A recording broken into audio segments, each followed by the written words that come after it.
Welcome, Tiny Hands Big Dreams, here on the homestead in southern Ecuador. We're going to give you the finale, wrap-up, complete end conclusion, data points, all the fun stuff on Project Meathead. Project Meathead. Project Meathead. If you've been hanging out with us for a while, you've seen Project Meathead. Project Meathead was we're going to go buy some meat chickens and try to raise them using this much food. So small. Totally free range. Now, there's 2 points to that. Yeah, they're totally free range, which we were hoping to raise some cheap meat. We were also hoping to use them for bug control because we were not able to grow any food for various reasons. But a big one was the grasshoppers were killing us. They were overrunning the property. Now, on the grasshoppers, fantastically less. They have eaten a buttload of them. It has stopped being a limiting factor in us growing. Yes. Food. So that did work. So the goal with our project. Yes. Lofty goal. Was a 6-pound carcass at 10 weeks, which would be $3 a bird. Right. So. All right. So not all projects work out. A normal meat bird, you know, to get to 6 pounds is like 6 weeks. You put them in a cage and you feed them. When they're free range, you're going to get a little less because they're not just sitting eating. But we were hoping to improve the quality of the meat by them having a natural varied diet. Also, the exercise is good for them, but they burn up some of those calories running around. So what we did was not butcher them at 10 weeks. We ended up at 26 weeks. Truthfully, we could have let them go longer. They were really annoying us. They were great for a while, and they're so cool, and they're eating bugs and things. We're like, yeah! And all of a sudden, why are you just hanging around the house? Why are you in the driveway? Why are you on the dog? Get off the dog. Why are you on the food bin? Get off the food. Get out. This is not... So irritating. The gravel driveway is not your place. Like, and they would just hang out, and then they get in the greenhouse, and they're knocking stuff down. They were just... There's an unlimited amount of, like, forest around us. Yeah. Please go. They wouldn't. So at some point I just said, okay, we're done. You'll put up the graph at some point. Yeah. My fancy graph. We weighed them. We didn't weigh them at the end every week because they really weren't changing their weight very much. They weren't putting on a lot, and they were getting really difficult to weigh. So we skipped a few weeks, but there's an end point, and the graph kind of fills in the middle there. Now, go ahead. I was just going to go through points, things that happened that affect that graph. Oh, there's a ton that... There's a few, yeah. Between the the June 26th and the July 2nd weighing, because we would do it about once a week, we lost a chicken.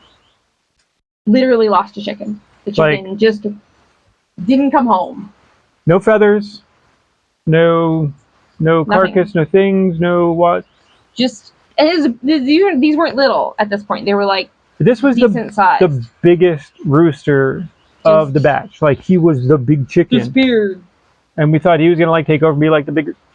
It was such a bummer. We have looked everywhere, not a trace. So we went from 6 to 5. On the graph, you'll see it where it starts to kind of go up, and then it kind of goes back down. That was the loss of the chickens. We don't really lose birds super often. Like, in literally fact, just incredibly rare. We had some ducks fly away, and we watched them like... Ooh, bye-bye. Bummer. Uh-oh. Nope. We typically don't just lose creatures. Yeah, so that was an oddball. Other things. We had 2 chickens that broke legs, or had their legs broken by a goat, possibly. It's slightly ornery goat. Sally gets... She's a little uppity about the... I don't know about the gets. Sally is uppity. So we actually posted some shorts and things about fixing their legs. They both made it. They were okay. But obviously had decrease in weight gain because they couldn't get around, they couldn't eat, they couldn't... We fed them more, some extra, but it just wasn't the same as out foraging. So their weight was lower, which affected the overall data. We also had Scrawny. We literally called him Scrawny. We literally named one Scrawny because he just never grew. Just like you're... He was just scrawny. That's it. He was annoying too. You're not even pigeon-sized. You're scrawny. He just never Super active, super healthy, gets super around healthy, things. just Was didn't like, get big. you know, we're doing something like right there. What you doing? I'm gonna eat little bugs right here. Like always He was up on our great grill. at that, but he just didn't get very big. So those were some little anomalies in our particular chickens. And with only 6, or at 1.5, a few oddballs make a big difference. Right, losing the biggest one, having another one be a scrawny, it totally. And then broken legs, like that's almost all of them. So, genetics. Let's talk on genetics wait, for a minute. you're jumping ahead there into our thoughts. Shiz list. I do, and I just want to get through the data. Okay. And then I want to talk about our thoughts. All right.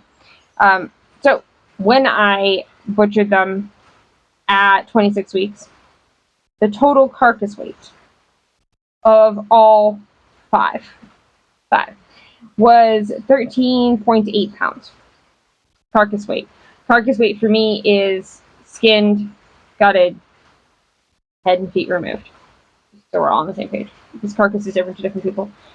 Meat weight, because I slow cook and remove all of the meat. So I have a pure meat weight. Was 5.3 pounds. Pure meat. And we spent a grand total of around $19 for corn. Yep.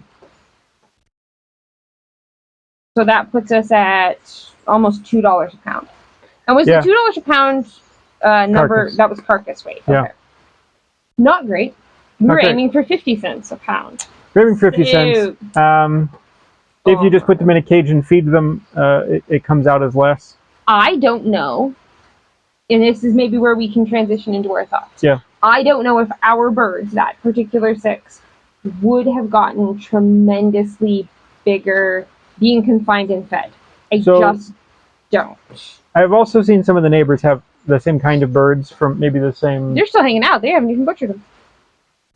They haven't gotten bigger. Now we had one that was we got eggs from a neighbor near us, and some of their birds happened to be meat birds, and somehow they either had a rooster or eggs or whatever. We got an egg that hatched out to be a meat bird. She's huge. Butterball. And huge. she got huge, like fast. She could barely lumber around, and again, free ranging. But she got to the point of laying eggs. Thunder chicken, man, and I don't know how heavy she was. She was a big chicken, so we're like, okay, so you know, that's only half the genetics of our meat bird gene, and she got to this huge like weight at least. Still relatively healthy, still able to get around. Oh yeah. Got to laying age, like that was kind of our basis of this project. Right. Well, if Butterball worked, then this should also work. So genetics. We talk a lot about genetics. We've talked about it with the pigs. You're not going to outrun your genetics. I think the commercial genetics that are being used are poor. I think they're just impure. We are used to like US, like it is the breed that they say it is. Oh yeah, no. When you get breeds of anything here, it's like some of that. Yeah, like all of the brown chickens that we bought, the Fincaros, they were all slightly different colorations and patterns and things, and so they're sort of turning into like brown chickens, but they were all. No, and then we have some that aren't even brown. There's some that were tan and some that have like little things, some that have kind of a cool cowboy look. And we have like, the striped one, black and white striped one. I'm like, you're not brown. No. There's a little genetic variation there, but yeah, I don't think that you're just not going to outrun the genetics. That bird is just going to be what's going to be. Now, sadly, we not only didn't get the super heavy growth rate, we also did pick up the poor meat quality of the commercial meat bird. I disagree. Okay. Do you want to talk about meat quality then? That's meat quality. Okay. Meat and just general health of bird. Mm-hmm. So we had the 2 broken legs, which we sort of chalked up to the goat being a jerk. Yeah. The nicest word I could come up with. After butchering them, I would say it's actually far more the chicken than the goat. Did she stop them? Probably.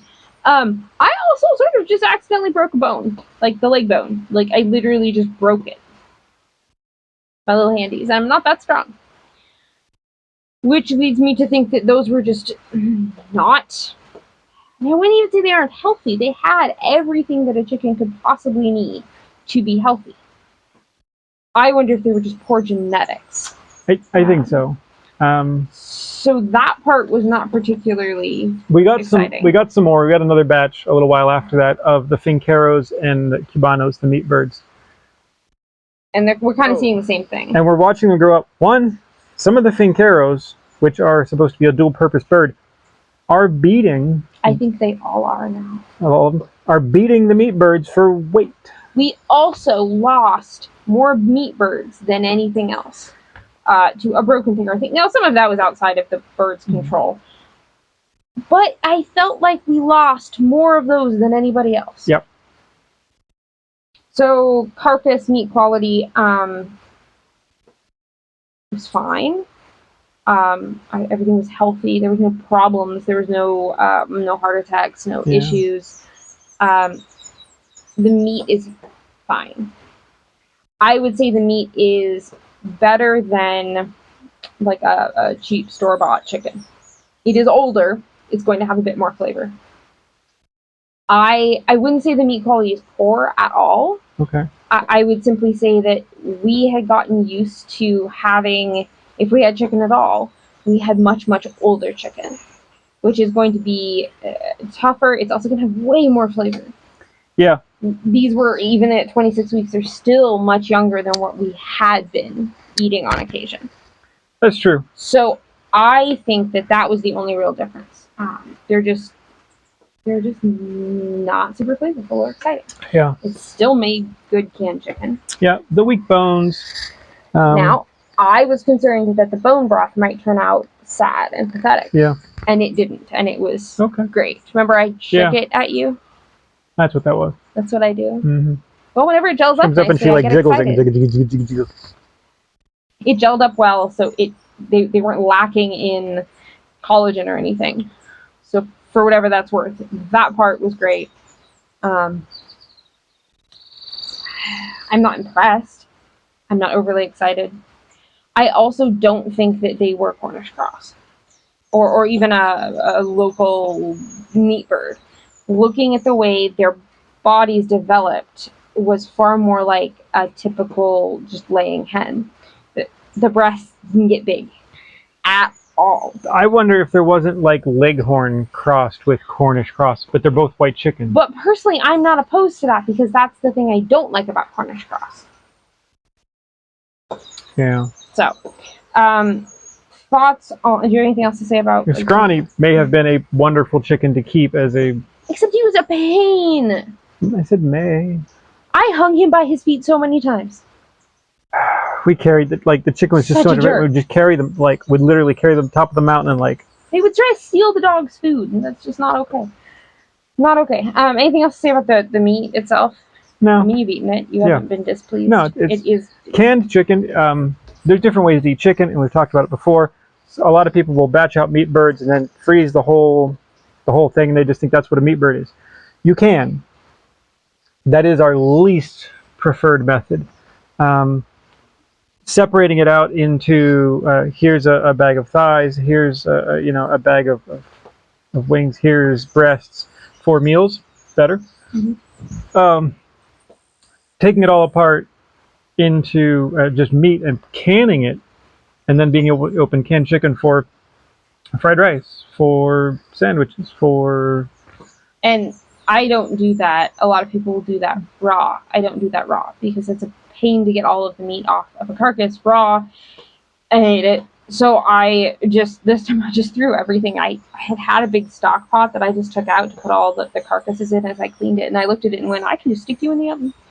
I poured some water in it and threw the whole pot in the oven overnight, and by morning it was absolutely perfect tender. Everything came off the bones. So we have big jars of pure meat. It goes to cook, boom, it goes in. It's lovely. I started doing that because we had processed older ducks, and they were so tough and kind of disgusting. Rubber bands were more tender. So I thought, well, I'll just pressure can it and hope that helps. And it helped a lot, and it was really good. Yeah. So yeah. Convenience meat. It's a wonderful thing. Thoughts on free ranging the birds in general? Right. So we have a constant battle here between bugs, birds, and our ability to put up fences. You can't put up too big of a fenced area, or the bugs have a bug preserve, and then everything inside the fence gets eaten. You can't do too many tiny fences because there's just nothing. You can't get enough garden money space. And they're annoying. Yeah, and then you make mistakes and things. So we have this strange balance that we try to walk the line on, and we finally have done little small like garden beds, like raised bed size, where there's some things inside, and the birds are allowed to patrol around the outside, and that's enough to catch the bugs coming and going, which keeps the bug population down. Which we need to get more chickens. Probably Probably tomorrow. Yeah. Because the grasshoppers, we've had a very warm, couple months now, and the grasshoppers are starting to take over the garden, and we don't have any more little chickens, and the little chickens really are so much more ferocious. They are ferocious little bug eaters. And then they get bigger, and I think their growth just kind of otherwise, we're coating the entire property in poison. I don't want to do that. Which we don't want to do, which is bad for everybody. So free ranging isn't bad. I like it in many ways. We don't have to feed the birds much. They get all the protein they need. They eat the bugs. They also sometimes eat my plants. They sometimes get in the greenhouse, which is not it is not an enclosed greenhouse. Yeah. It is just a greenhouse roof. And they'll get in there and they'll tear apart the pots, which annoys me. They annoy the dog. They get everywhere. They poop everywhere. It was just that batch of 5 chickens that really were the problem. And now we have more that have decided, because there's no one being complete a-holes, they now will be. So there's a new batch. The problem is greatly reduced, but not eliminated. I have an old fire extinguisher, the kind that you just put water in and then recharge with an air chuck, like for a tire. It's fun. So you get 150 PSI of like water blast. I'll tell you, that rooster hasn't come back since I got him good. Some of the chickens learn that you can knock them clean over with that water blast. Not all of them learn. Overall, I think we'll continue to free range. Let's talk about the plans. Future plans. Because this did not work. I mean, it worked. We have meat. It wasn't a lot. It wasn't super successful. We did control the bug population organically. And we're in the middle of a high mountain rainforest. Yes. But as far as the growing of meat chickens, I would say this was not terribly successful. No. Still the plan. Right. At some point, some months ago, it all runs together. We went and we got more cubanos, which are the meat birds, and finqueros, which are dual purpose birds. I just think they're birds. There's like an ice brown cross. Except for all of the other random things that got thrown in there. There's lots of other colors in there. There's some Maracuna like blended in. Now, There's some of naked those neck. are growing really, really well. Yeah. My plan, I think, is to stick with the finqueros. They seem to be growing better with less issues. Yep. Overall. We want to get those I think we said every 4 months is a new batch. Now, eventually, we would like to be able to hatch our own eggs. We just need another batch or two before we can hatch enough eggs to keep it going. Yeah. There is a cycle here where in the U.S. you have some chickens and you have them for like 3, 4, 5 years. Nobody here can do that. I think it's because of the light, the photo period. Chicken comes into like 6-month egg laying age. They lay for a period of months, and then they stop. And then we've had some of our chickens pick back up, but very sporadic light. Sporadic, low. But then they drop out. Yeah. And then, so I think it's very, very shortened, like peak egg laying age. At max, we get 12 hours of light, 13 if you include twilight, something like that. Chickens apparently need 15 to lay reliably. So we talked to a lot of neighbors. They're like, well, we're having these like you don't keep your chickens for anywhere. Nope. Okay, so we were right on our theory. Right, 6 months to raise the bird. They lay eggs for a couple of months. That's it, and they go to butcher. So it makes sense. I prefer, which I didn't think I would. I prefer the older chickens for meat. While yes, they are tougher with the canning process, I really like it. It's more flavorful. There's better mineral but whatever, I want to say build up. That's the wrong phrase. Concentration Yeah, so in the meat. you get dark meat instead of white meat. I mean, basically, anytime an animal gets older, it is going to be a richer, better meat. It's going to maybe be tougher. It might be stronger flavored, but it's going to be better. And in the case of such a mild meat as chicken, I like the darker flavors. Yeah, richer dark meat. flavors. It's all dark meat at that point. All dark meat. So the plan is to basically just raise what I guess we could call a laying flock. Yeah. And then just turn those over every 6-ish months. Yeah. We still have to play around with our timing. And you had an idea that I liked. Did you know that I liked it? I had an idea she liked. My whole day. The idea of, because as the birds get older, they become more annoying, problematic, difficult, damaging, all those things.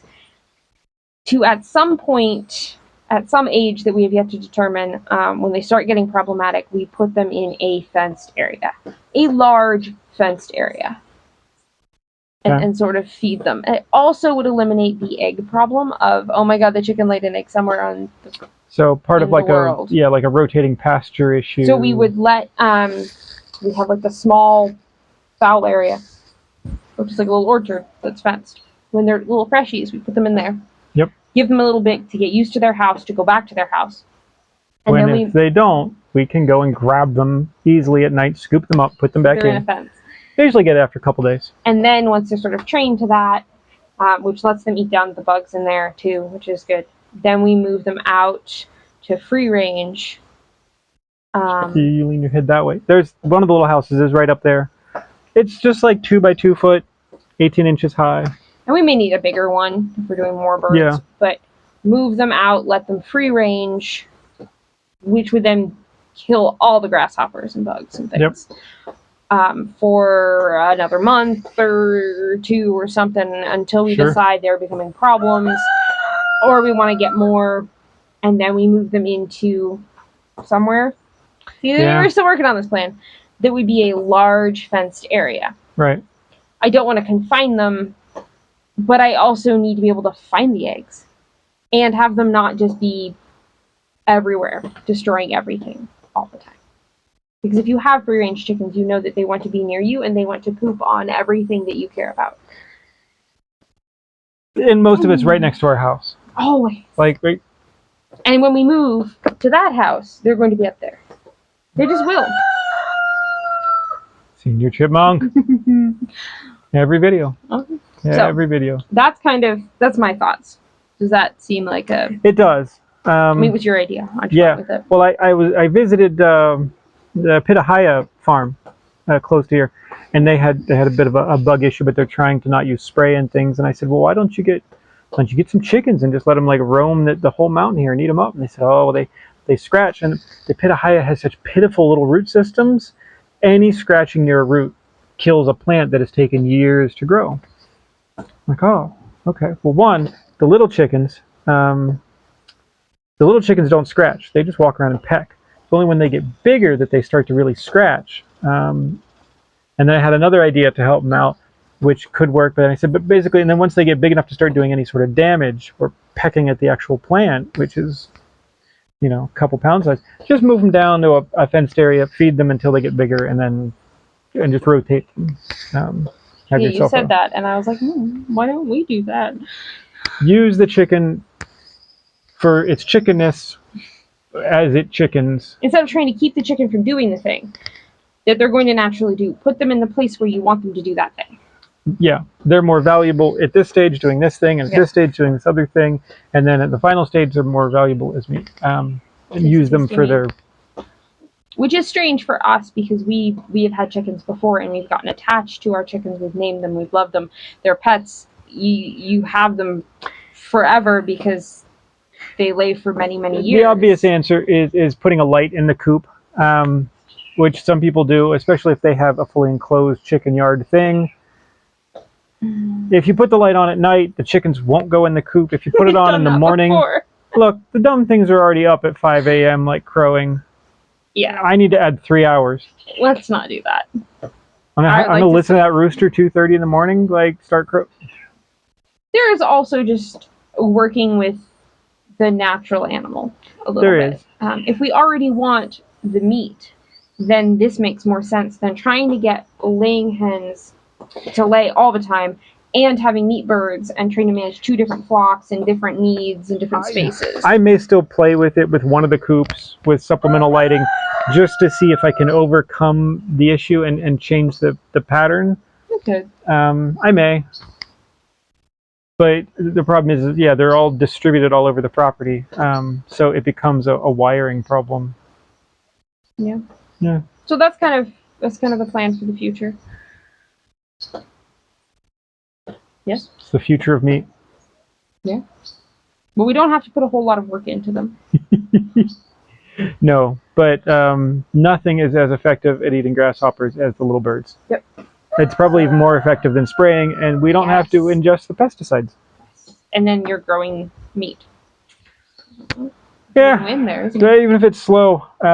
Still there. I mean, yeah, we could say that our project here didn't work. We did not reach our goal. But we still got meat. And less grasshoppers.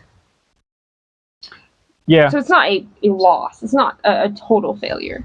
Yeah. Now, we are also, I don't want to get into it now, but we are also experimenting with other ways to feed animals, other processes. You don't want to let the cat out of the bag? I don't. I want to play with it more. That is not only cheaper, but better for them. So far, the pig's approved. So far, the wild animal approved. Oops. Yeah. Yeah. We had a very persistent wild animal last night. Oh, there may have been some because there was a little bit of spillage of some Oopsies. sort of product. So we will do more on that, but I don't want to talk about it too much because I don't really know. Sure, we'll get into it. That's Meatheads. That's Project Meathead. Yeah. Yeah. Subscribe if you like our kind of shenanigans and the craziness that we do here on the edge of the Amazon. I hope you enjoyed it. Hope to see you for the next one.